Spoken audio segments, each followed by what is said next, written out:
third Sephira is Binah, meaning understanding. So we go from wisdom on the pillar of mercy and force to understanding on the pillar of severity and form. So I went into how wisdom pertaining to Chokmah is a very partial and, I might say, cold, or a very local principle.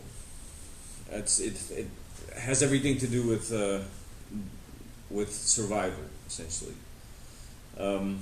Whereas in life, thus, birth, giving birth, fertilization, the impulse of anything that might lead to further life, and also, obviously, also to the death of others.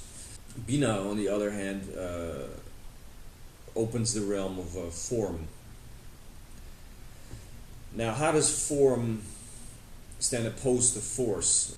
Okay, so we've gone into force, how that relates to overcoming in the will to power and the monadic and partial impulse. So now we get, and this is evidently something that, right, okay, force has to do with forces, unseen things, essentially, things that become seen only when they collide with something else. Well, for example, with another force, then we can get a stability where the forces revolve around each other, and we get a form, and that's what Binah is. So Binah is basically the first moment where there is such force that it has also consequence. So Binah, one might say, is consequence. Force can also just, kind of get lost in chaos or dissipate, split up, splinter. That would be the opposite of attaining form. But if it actually manifests, if the force ends up somewhere, it'll be a form, weird enough.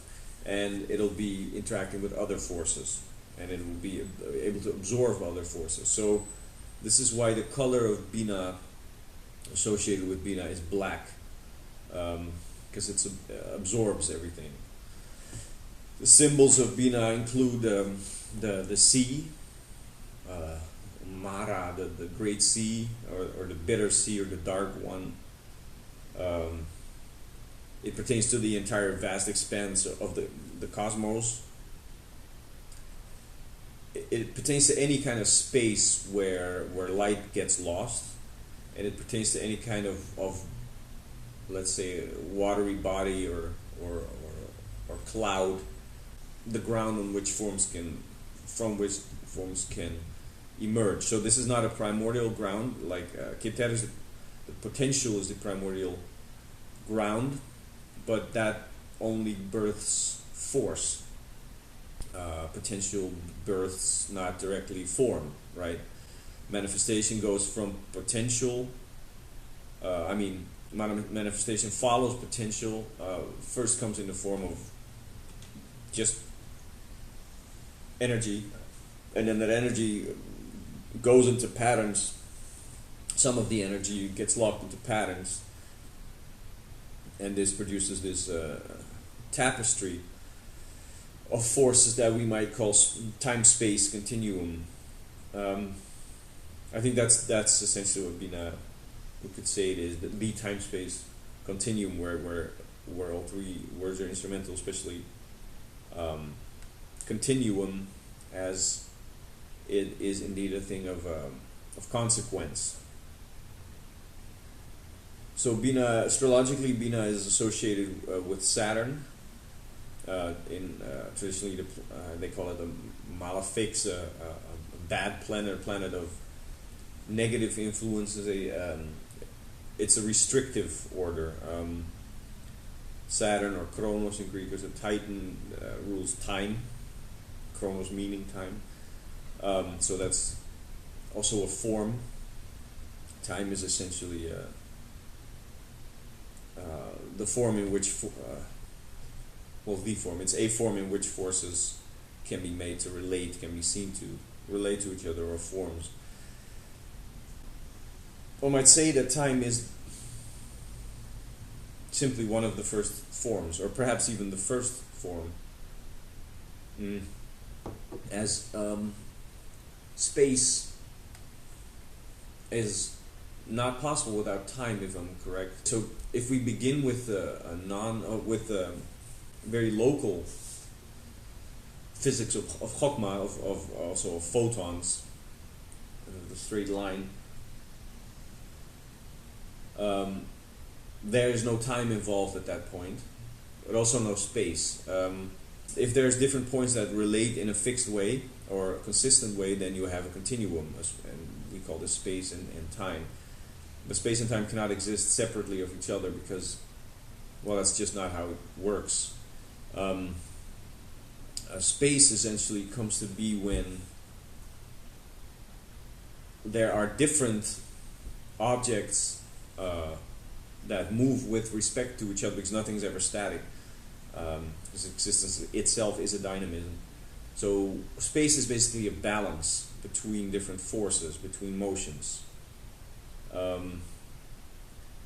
So the primordial space, one might say, is simply in how light or infinite or potential, as it propagates, relates to itself. So let's say if two photons are shooting opposite directions, these whatever exists in between them is the basic time space. It's so basic form, basic template in which, like, say, more dense or slower time space elements could come to be. So the essential original field of where potential is actually in manifestation, as opposed to the boundless light. If we get below to get there to actually the place where light's shooting in all sorts of direction and is not boundless but bound by actual existence, then we get a dark field, paradoxically. And when enough of the forces in that darkness collide or come together, we get a hydrogen cloud that then collapses through gravity and becomes a nuclear chain and a star. So then we have the actual time-space continuum where things can happen within a context separate from each other, where we have the possibility of cycles and everything. And this is all happens in Binah. These are all stages that happen in under the auspices of Binah.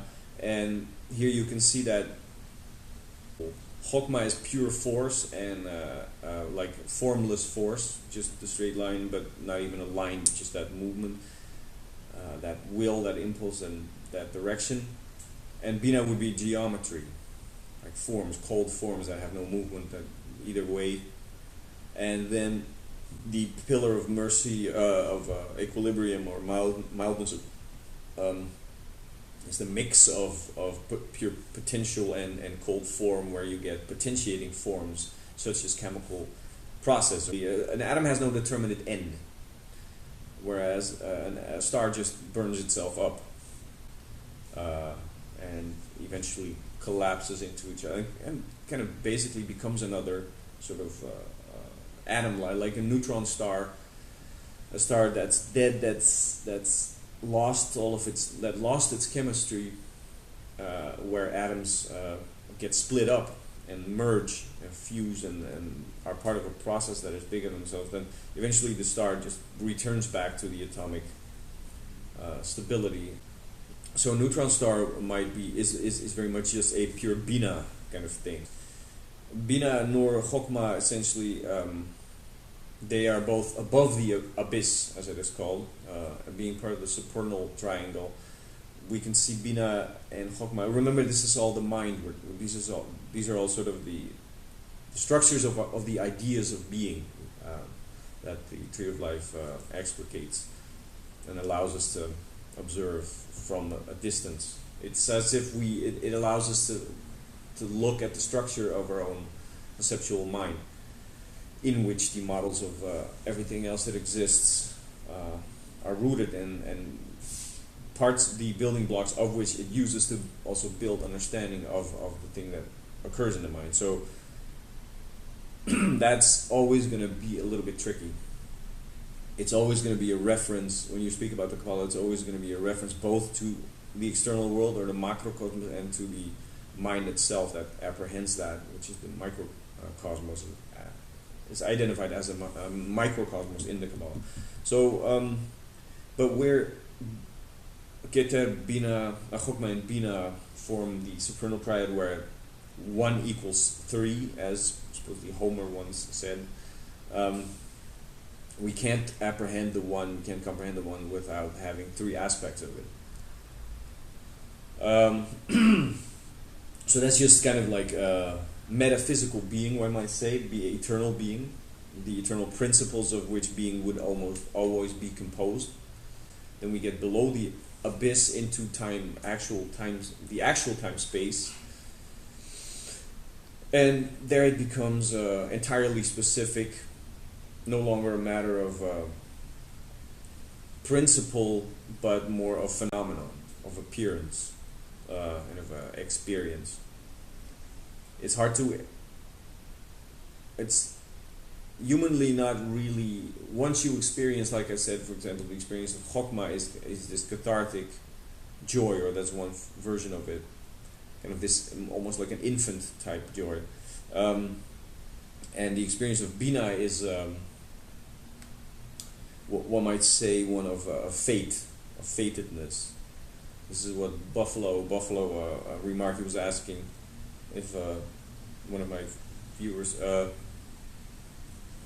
if Keter also represents fate, also like to the gods, the necessities even the gods must succumb to, but it doesn't, because it has no specificness. Fate is a very specific thing, and it pertains to specific beings. And Binah is, well, form. So also any kind of situation is a Binah thing. It's essentially like situationness. Therefore, most of what exists, what would be attributed to Binah, is death, because by far the most, the greatest part of anything that exists, has existed, is now dead.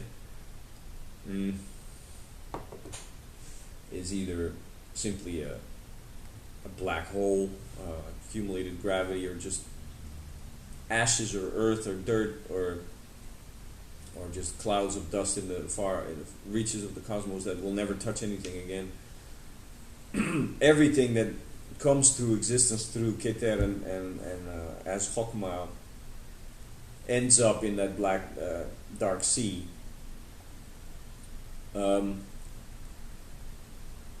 Yet we might say Binah is, we can compare, if we want to see what life is compared to Binah, or what even exists, let's say consciousness is compared to Binah, might say see Binah as the entirety of the earth, as including all the corpses that went into it, and Chokmah is any kind of a little seed of a flower that springs up, and you can see how the little seed of the flower is already bound to become part of that earth once its lifespan is over. And yet this does nothing to reduce the importance or the weight even of Chokmah, of life. It's not as if when we see a field of flowers and bees around it and a pair of lovers lying in that field, it is annihilated in its significance to us because we realize it's all happening on this planet. On the contrary, in fact, this great dark bitter sea that underlies all this life essentially, well, in all ways gives it its meaning, gives it not only its power to exist, but also somehow provides the background to it where it can actually represent some kind of full existence. But so fate it's not just death that happens in Binah. It's also things like ultimate manifestation, like for example the pyramids and any kind of the pharaohs are very typical type of rulers pertaining to Binah. The extreme severity of their rule and their architecture and their whole philosophy, but the whole materials they use, the type of human effort they use, the dark fatality, that was all that it all represents and that we can see in it, is essentially a form of defeating death, or one might say making death into life, or also because it attains in its formless and a kind of eternal status.